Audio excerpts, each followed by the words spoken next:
we are. But in the meantime, we're with Gerard Richardson, who's going to tell us about the new exhibition at the Beacon. Tell us all about it. Go on, it's an exhibition of photos at the Beacon, Spud. Yeah, so what's happening with it? We've done a few of these little ones in the past, but this is it's quite a large exhibition of old photos.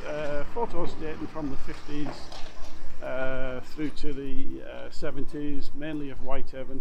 There's a couple of older ones thrown in there from a different collection called the Sankey collection. Yeah. But yeah, to be honest, it's a fabulous. You can see from these ones here, just that on the face of it is a kind of a boarding photograph. It's got a lovely triumph. But then the nice thing is looking to see what's there and what's not. And these are by? Most of them's by Ivor Nicholas. Some of them are from the Beacon Archive. Some of them are from Cumbrian News. Okay. And I think it's called Rediscover Copeland, it is, which runs from the 10th of July up until the 8th of October. Oh, there you go. See a new wall there? Well spotted.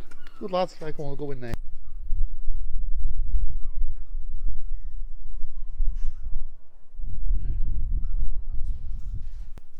It's one of my favourite photos, that one. It's an aerial taken about 2008. Superb, isn't it? Yeah. Huge amount has changed on there as well, actually. Right, so go on, tell us about the exhibition itself. Where's the pictures? Who's curated them? Who's picked them? Pictures are here. Yeah. Who's chosen them? Who's chosen them? Myself and Alan Gillen from the Beacon have chosen them. And as I say, about 70% of them are from the work of Ivor Nicholas, local photographer and course seller. And it's all about Copeland. Yeah, so it's all about Copeland. There's obviously a lot of photos about Whitehaven, but Whitehaven, people have been collecting and posting photos of the town for years. I mean, I like, this is a classic one. The fairground, this was the hot summer of 76, and you've got I've often wondered what happened to Fort Grenada, because this was an active train line at the time. Oh, nice. But then, the likes of these two photos here, we put them together to promote one point, and it's this. Brooks's. It's a shop that's been trading for 90 odd years, and one of the unusual things about Whitehaven is we've still got a few shops like Brooks's, Dixon's, Kinsella's, O'Riggy's. They're heading for the 100th birthday, yeah. and it's phenomenal in a small town. Favourite photo of all time. They're good old days. The festivals, look at that. They were brilliant then, like. They were also fabulous memories as well, and that's just well. Other than that being your favourite, what's your favourite in the exhibition? To be honest, there's so many, but I like them all for different reasons. I suppose the one I refer to all the time is this one, the Violet Quaker Rose on the outside. It's roughly where the boatyard is now. All right, you said you. By Ivor, and you see, I like pointing out to the youngsters this thing. If you tell people that was your starter, there's none of these plastic things. You notice the clothes he kept the new fire engine, kept it clean out the old one. But yeah, photos tell their own story. This is a lovely one, and we picked this one even though it's kind of out of the period that we're looking at, because it's the carnival around about 1920. But they were doing exactly the same at the shops, including our shop there. What was that, one of your gigs, was it? 1920? Was that your first event? Absolutely, cheeky scouse. But yeah, we stand on ladders, boxes, barrels, anything you could to watch the carnival when it was going past, so we like that. And of course this was Peter Leach's, the coffee roaster. But there's another one, I'm sure this one always tickles me.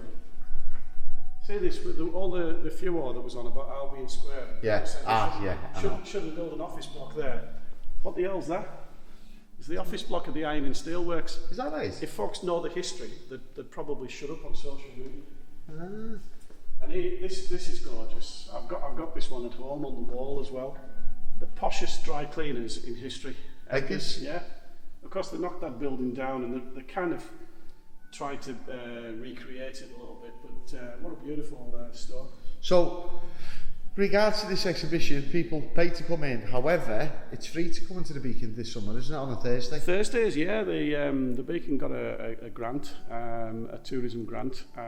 There's going to be one set of days which they'll promote shortly, which are free to all tourists. But right now on Thursdays, it's free to Copeland residents. Just bring proof of your address, and you can wander around the exhibition. And there's all sorts to see. To be honest, the medieval medicine thing up on the top floor is gruesome, but fabulous. Yeah. What's the crack with Ivor? What's his backstory for those that don't know? Ivor, to be honest, he followed his father into kind of journalism, and he started taking photographs in the early 50s, and then he was drafted into the RAF, and because he knew his way around the camera, he was basically put on the photographic section and sent off to Gibraltar. And Ivor's kind of had an accidental history. He was posted to Gibraltar, and it was the period when the Queen and the Duke were on the worldwide cruise, and on the way back from the worldwide cruise, they stopped in Gibraltar to meet up with the kids, Prince Charles and Princess Anne, and so Ivor became the official photographer, and he got access to all the areas, you know. So you see photos of the royal family and the kids meeting the apes, and they're in exhibitions all over Gibraltar. It's all Ivor's work. Right. And then of course he was in Egremont a few years later doing a story, and he was on his push bike, and he tells me the police sergeant had said, hey lad, they should get themselves down to the atom plant, something's happened. And of course it was the Windscale fire, and Ivor was on hand to record history again. He was there when Man United played Workington 3 months before the Busby Babes crash. Man United spud, world's greatest football team. Never heard of them. Anyway.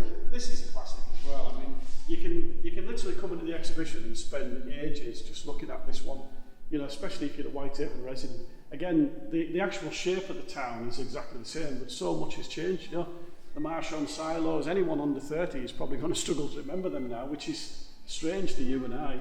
Mark House even, you know, even anyone in the young teens, they won't understand Mark House.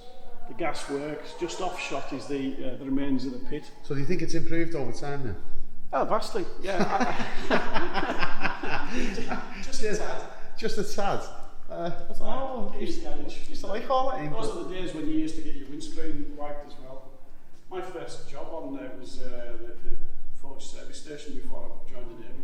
What station? What service station? Forge service station. Oh, Forge. It's a Porsche. Yeah. 70 pence a gallon. King Street. Look at this. I mean, this is. You know what? These are all banged. Don't go too close on this one because there's a surprise in store. But I urge everyone to come and have a look at this one. Right. Okay. Take a look at this one. Read the explanation. I won't go into it in too much detail, but that is a phenomenal photograph. It really is. And then this one, we wanted something of Cleatamua. Well, you know, Lakes Drones took this fantastic photo. It looks like it's stitched together, but it's actually just a very, very clever corner photograph of the moor. And it shows how domineering the Cope used to be, you know. I'm sure there, right there where your finger is, that window, no, up. Your there. Office. That's where the Empire is. It's Scouse Towers. To be honest, it's gone right down market since the days of the Cope grocery. And that was, I think it was Cope Furnishing and Toys, and that was Cope Drapery. They were completely domineering. You've seen many of my girls, by the way. I hope I'm not offending someone's great grand. What are these? Of course, Wilson's Butchers in Egremont. Still 1957, same family, fantastic. But we don't want to give too much away, but basically, in a nutshell, if you want to take a step back in time and rediscover your local history. There's also a set of cameras as well, by the way. Shut up a minute, I'm trying to sort this out. I was on flow there. No, but I'm much better than you. You stumble. You're just waffling. You've got a Scouse accent. History. Folks in West Cumbria can't understand you, but they understand me. Hey, lad. It's Big Bertha. It's Big Bertha. I'm not too close on her now. This is Big Bertha. She was an RAF bomb camera. Oh, was that right? Ivor requisitioned her after the war and turned her into a cricket camera. It was mounted on this, and he would put it on the boundary line. I mean, these days you can do it on the iPhone. Right. And there's also some very rare video footage of the town. Ah, European. You can sit on a nice, comfy buffet. That's wicked, that, isn't it? Right, it's just a fabulous exhibition. There'll be mosses and speddings, because they're everywhere then. Mosses and speddings are everywhere. It might take them all dread. Aye, seriously. Right, so basically, this is free to come on a Thursday. Yeah, look at them clogs. I put some on the other week. I've never held them before. Well, that's Mr. Broom. He was on Roper Street, weren't he? Yeah, he allowed Ivor to go in and take one quick shot. He set his clogs up. And he didn't like cameras anyway, but because this was a rare colour one, he said to Ivy, you can come in, take one shot of me, one shot of the clogs, and then out. Right. So. Right, okay. Well, we'll nip back to your little Emporium. Emporium. Fine wines, coffees, and spirits. And we'll have a look at them books that you've got for sale as Excellent. Well, there's some out here actually. Oh, is there? Yeah, come and I'll show you. Right. Like that. Nice, isn't it? Some authors there, like. Keep up, keep up. Stay in from there. You can't catch them. Right. So there we are, there's the Then you latest can one. take it on with you. Past times. Fantastic. All those are fantastic photos. Right, Nice advert, and there's also some by Alan Rowley as well. Definitely worth coming along and see the entire exhibition. By the way,